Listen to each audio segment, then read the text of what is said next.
Halo semuanya, balik lagi di podcast KSPM FEB Unar yang kali ini ditemenin sama aku, Clarissa ya.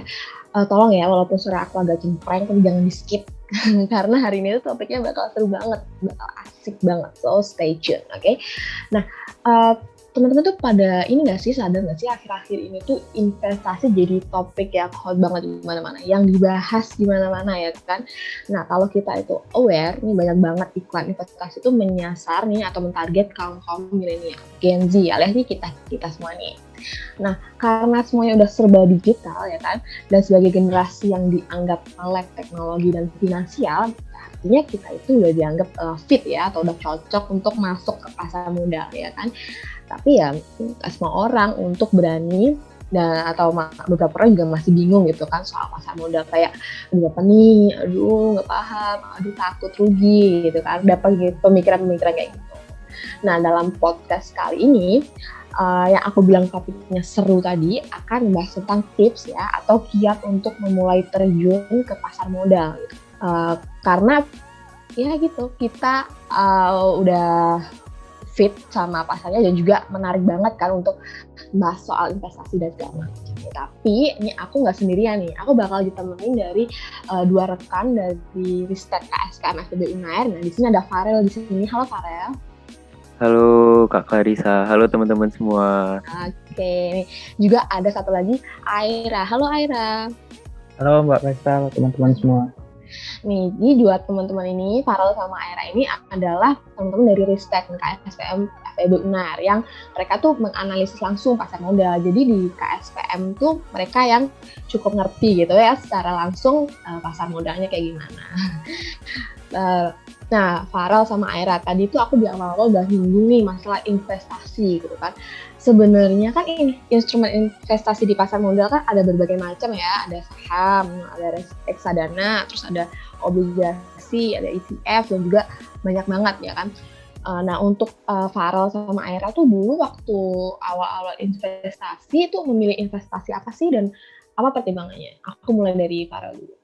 Oke, mungkin aku mau cerita sedikit timeline kenapa akhirnya aku berinvestasi di pasar modal. Soalnya ini juga ada hubungannya sama aku memilih investasi apa.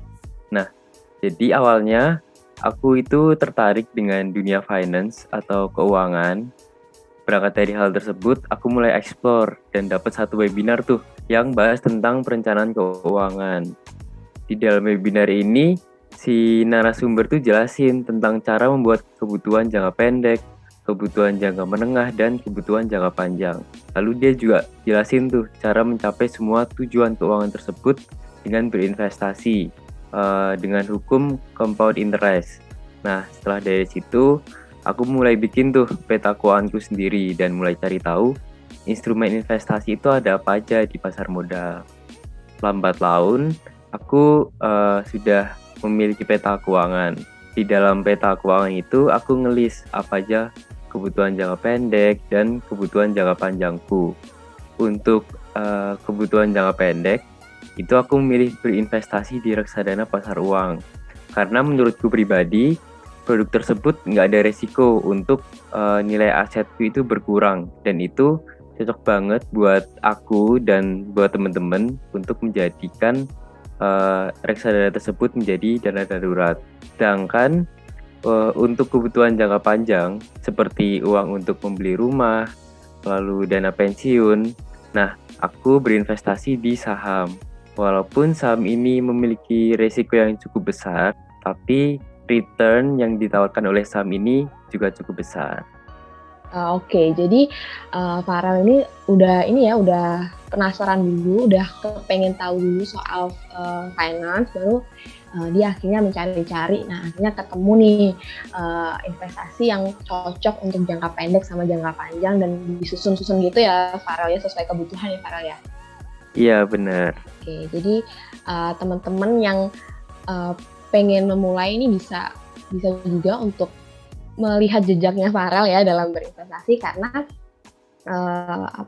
udah dikelompokkan untuk kebutuhan jangka pendek sama jangka panjang. Oke. Terus untuk Aira, aku pengen tahu juga nih Aira, kamu awalnya tuh investasi tuh gimana sih sama apa yang kamu pertimbangkan? Ya kalau aku sih kurang lebih mirip sama yang disampaikan Farel. Yang pertama tuh kita harus menentukan tujuan kita melakukan investasi. Memiliki tujuan ini merupakan langkah pertama dan juga langkah paling utama karena ini akan mempengaruhi langkah-langkah kita selanjutnya. Kita harus tahu kita berinvestasi untuk apa. Misalnya untuk beli rumah di masa depan atau menjaga nilai uang kita yang kita miliki agar tidak tergerus inflasi atau ingin mendapatkan pendapatan pasif. Kemudian langkah yang kedua itu kita harus menentukan jangka waktu investasinya, apakah untuk jangka panjang atau untuk jangka pendek. Kemudian langkah ketiga itu memperhatikan risiko dari investasinya. Setiap investasi itu kan punya resikonya masing-masing. Kita harus tahu seberapa siap kita menerima risiko yang ada. Ya, jangan hanya memperhatikan return investasi tersebut di tahun-tahun sebelumnya karena dengan semakin tinggi potensi return, maka risikonya juga semakin besar. Nah, untuk salah satu cara yang aku gunakan untuk bantu milih instrumen investasi itu dengan mengetahui profil risiko. Profil risiko ini dapat kita ketahui dengan mengisi beberapa pertanyaan kuesioner terkait dengan investasi.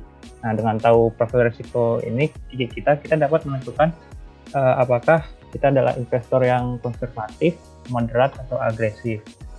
Kalau aku sendiri sih milih investasi saham, karena tujuan investasiku itu untuk adalah menjaga dan menumbuhkan nilai uang yang aku punya, serta ingin mendapatkan pendapatan pasif dari dividen. Selain itu, aku milih investasi di saham karena jangka waktunya panjang, dan meskipun risiko di saham ini cukup besar, aku nggak terlalu khawatir karena dalam jangka panjang nilai saham yang baik akan terus meningkat dan sehingga risikonya juga akan semakin terminimalisasi. Oke, jadi Aira ini lebih kompleks ya karena dia lebih aware sama ini resikonya. Tadi Farah juga gitu, bahas juga resiko juga ya. Farah sama Aira sama-sama bahas resiko, tapi Aira lebih memilih untuk investasi saham langsung karena dengan gitu nilai resiko yang mungkin besar itu tadi bisa terminimalisasi dari waktu yang berlangsung gitu ya. Oke. Nah, kalau aku sendiri sih mengerti atau mulai tertarik dengan investasi itu karena lihat dari story temen ya kan, anak-anak zaman sekarang itu kayak ini lagi naik nih, lagi turun gitu kan, sering di-share di stories, kayak aku penasaran nih apa nih gitu. Dan yang perlu aku pertimbangkan sih selain hal-hal yang dibahas sama Aira sama Farel itu tadi, kita harus menghimpun atau mendapat informasi itu dari dari pihak-pihak atau dari sumber-sumber yang capable atau sumber-sumber yang emang akan menuntun kita ke jalan yang benar. Karena kan ada juga orang yang hanya melakukan edukasi tapi untuk keuntungan diri sendiri gitu kan ya. Jadi sumber atau dari mana kita memperoleh informasi tentang investasi itu juga penting gitu untuk orang yang baru belajar gitu ya. Oke, selanjutnya nih. Nah, tadi kan Farel milih juga saham untuk jangka panjang. Aira juga memilih saham untuk jangka panjang ya karena returnnya gede ya kan, dan juga risikonya bisa terminimalisasi dari waktu yang berlangsung.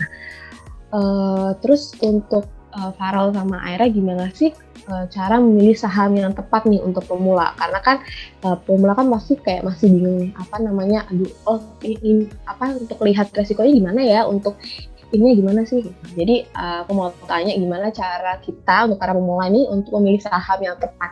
Aku mulai dari Farel ya. Oke. Kalau untuk memilih saham sendiri, sepengetahuanku itu banyak cara yang bisa digunakan.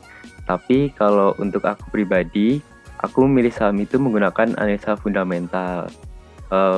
Mungkin selama ini aku cocok dengan cara-cara yang digunakan dan referensi yang sering aku lihat itu lebih ke analisa fundamental. Mungkin tips yang aku mau saranin di sini adalah cara memilih saham secara fundamental. Untuk saran yang pertama, aku menyarankan teman-teman ini untuk mencari dan memilih saham yang memiliki economic mode.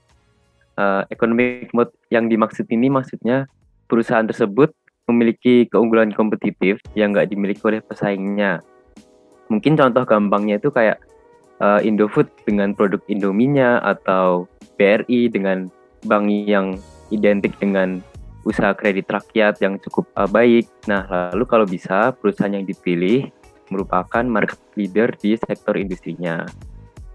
Lalu saran yang kedua, aku menyarankan teman-teman untuk memilih perusahaan yang fundamentalnya baik. Mungkin di sini agak sedikit teknis. Aku di sini ambil 3 contoh, yaitu ROA, Return on Asset, ROE, Return on Equity, dan DER atau Debt Equity Ratio. Preferensiku sendiri, aku itu mencari perusahaan dengan ROA yang di atas 7%, lalu ROE yang di atas 12%, dan DER kurang dari 1. Mungkin untuk teman-teman yang belum tahu, ROA ini tingkat pengembalian atas aset yang dimiliki oleh perusahaan. Sedangkan kalau ROE itu tingkat pengembalian modal yang dimiliki oleh perusahaan. Sedangkan DER itu adalah perbandingan antara modal dan utang yang dimiliki oleh perusahaan. Nah, aku menilai bahwa perusahaan yang memiliki nilai rasio tersebut memiliki kekuatan keuangan yang baik serta kemungkinan untuk gagal bayar atau bangkrutnya itu kecil. Nah, saran yang ketiga, aku menyarankan teman-teman untuk melihat prospek dari perusahaan tersebut. Mungkin teman-teman bisa menilainya dari apakah perusahaan tersebut cukup kuat dalam menghadapi perubahan bisnis yang sangat dinamis seperti sekarang ini. Lalu apakah perusahaan tersebut gencar dalam melakukan perubahan atau inovasi, contohnya seperti kayak memperluas pasar ekspornya, lalu apakah perusahaan tersebut menciptakan produk yang kreatif atau futuristis, dan lain-lain. Mungkin dari aku cukup 3 hal tadi sih.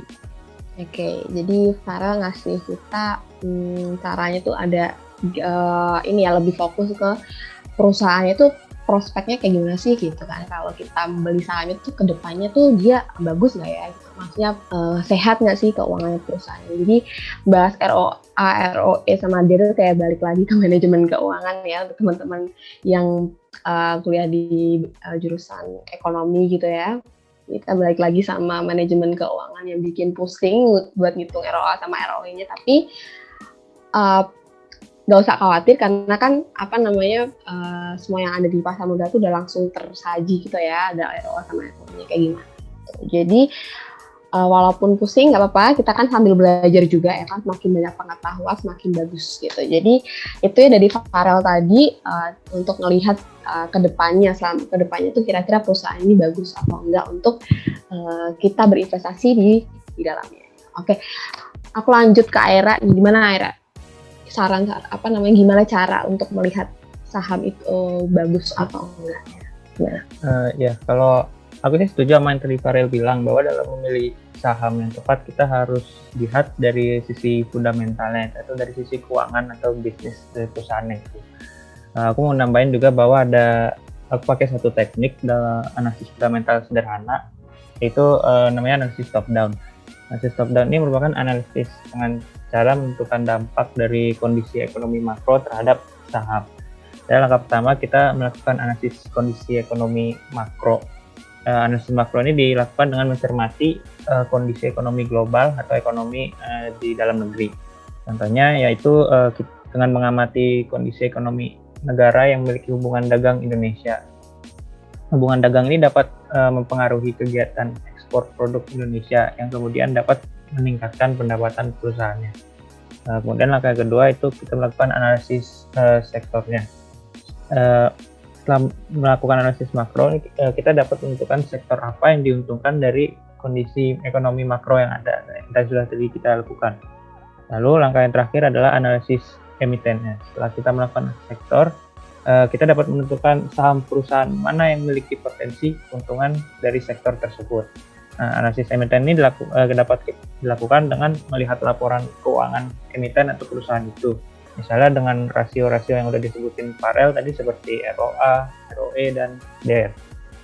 Oke, jadi Aira sendiri ngasih kita insight soal analisis top down ya. Tadi ada disebut juga cara analisis dari kondisi ekonomi makro, terus dari analisis sektornya, dan juga dari analisis emiten. Jadi banyak banget ya cara untuk menganalisis saham gitu, tergantung kita sendiri mau pakai yang mana gitu ya teman-teman ya, Farel sama Aira ya. Ya benar. Ya benar. Oke, jadi ini ya dari akhirnya tadi kita emang harus nggak dari sisi fundamentalnya atau dari sisi keuangan, bisnis, perusahaannya ya guys ya. Jadi emang harus benar dilihat ya ini perusahaannya ini tuh oke atau enggak nih dari segi dari faktor-faktor analisis yang akan kalian pakai gitu ya. Nah, oke, hari ini kita udah bahas lumayan ya. Tadi udah bahas soal dari mana awal-awal tertarik, terus hal-hal apa aja yang harus diperhatikan saat investasi, terus untuk cara memilih saham, terus cara menganalisis sahamnya juga kita dapat ya tadi ilmunya. Jadi teman-teman yang pengen mulai masuk ke pasar modal atau mulai berinvestasi, semoga bisa terbantu ya soal kegundahannya nih, soal kebingungannya misalkan apa sih pasar modal tuh gimana. Semoga tadi obrolan antara aku, Farel dan juga Aira itu bisa membantu sedikit ya pertanyaan-pertanyaan dari teman-teman. Karena tadi udah dikasih tips juga dari Aira dan juga dari Farel tentang gimana kalau baru masuk ke dunia pasar modal atau dunia investasi gitu ya. Nah, udah nggak kerasa ya kita udah bahas banyak banget dan udah ada di penghujung acara. Seru banget kan tadi pembahasannya, asik banget nih. Aku juga dapat banyak banget insight dari Farel dan juga dari Aira. Oke, kalau gitu aku mau minta ini dong, Aira sama Farel untuk ngasih pesan-pesan buat teman-teman yang baru masuk ke pasar modal atau baru mulai ingin berinvestasi. Yang singkat aja nggak apa-apa, aku mulai dari Aira deh. Iya, kalau dari aku sih sebelum teman-teman mulai investasi, sebaiknya teman-teman menentukan tujuan teman-teman berinvestasi. Karena dengan kita punya tujuan, teman-teman jadi punya target untuk dicapai dan investasi yang dilakukan akan menjadi lebih bijak dan lebih terarah.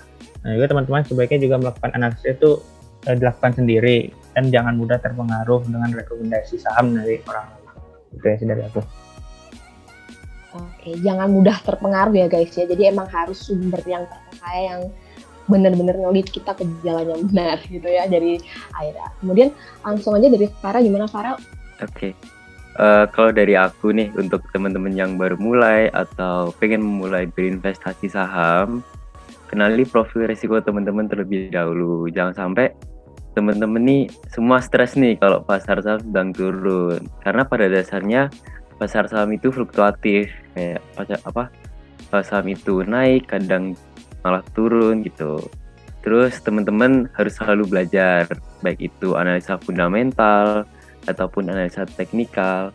Semakin kita menguasai skill yang kita miliki, pastinya rezeki nggak akan kemana kan ya. Nah, teman-teman jangan takut untuk memulai berinvestasi saham, karena kalau kata Warren Buffett, saham itu adalah keajaiban dunia ke-8. Oke, keajaiban dunia ke-8. Jadi kalau merah nih, kalau ininya merah jangan, aduh pusing-pusing. Tenang, kalau kita udah ngerti ya kan, kalau tadi udah bisa mengetahui atau mempelajari gitu, nanti juga akan akan terbiasa dengan kita udah mengetahui resiko, jadi udah terbiasa sama merah gitu. Karena setelah merah mungkin akan ada hijau gitu ya kan. Oke. Sampai di sini ya teman-teman podcast kali ini bareng aku sama bareng Farel. Terima kasih banget nih dari Farel dan juga Aira yang udah mau berbagi ke teman-teman nih. Semoga ilmunya bermanfaat untuk kita semua. Oke. Aku sendiri mewakili Farel dan juga mewakili Aira. Pamit undur diri ya teman-teman. Nih semoga kita bisa ketemu di podcast selanjutnya. Bye-bye.